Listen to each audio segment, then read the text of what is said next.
week, the day of Arafah, is the best day of the entire year. On that day, what should you be doing? You need to know it's the day, according to the hadith in Sahih Muslim, that Allah frees the maximum number, the most people from hellfire. So He writes names of people who are free from hellfire because of some good that they did. So do good throughout the season. You know, in the nights of Ramadan, there are a lot of people who are freed from hellfire. But during the day, this is the day of Arafah, subhanallah, the 9th of Dhul Hijjah. So, subhanallah, we must ask Allah to free us from hellfire, and in order to achieve that, we must be from those who've changed our lives, who sought forgiveness, who've promised Allah that we're not going to repeat the bad that we've been doing all along, and inshallah we will find, by the will of Allah subhanahu wa ta'ala, we will definitely be achieving a lot. You'll feel the change, you'll feel the difference. And in order to know whether Allah has actually accepted your tawbah or your repentance, you need to feel a slight change within you. And then you know, wow, I've changed.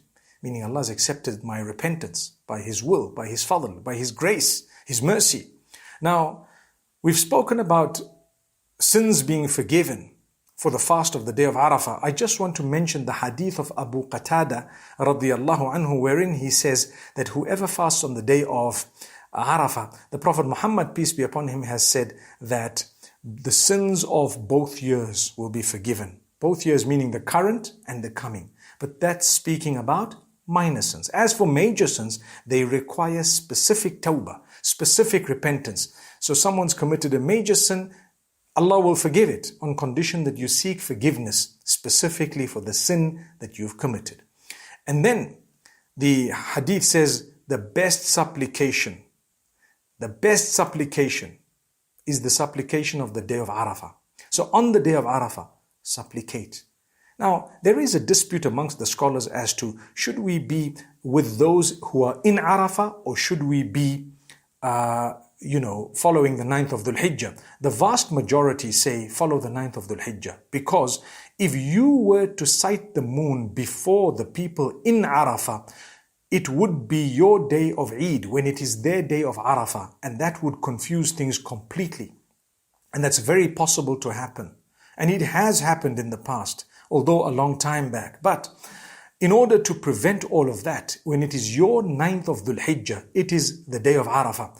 Sometimes it might be your day of Eid when they're still having Arafah. In that case, it's haram to fast while they're in Arafah because it's your Eid and they did not see the moon. For now, they happen to be seeing the moon mostly before the rest of the world.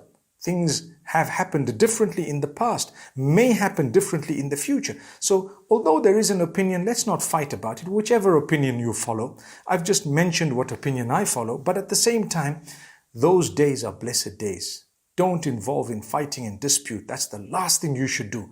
Just praise Allah. Thank Allah. Congratulate people upon the beautiful season. May Allah bless every one of us and grant us goodness. I pray that Allah grant us supplications that are accepted. May Allah protect us, give us cure, and have mercy on those who've passed on. أقول قولي هذا وصلى الله وسلم على نبينا محمد.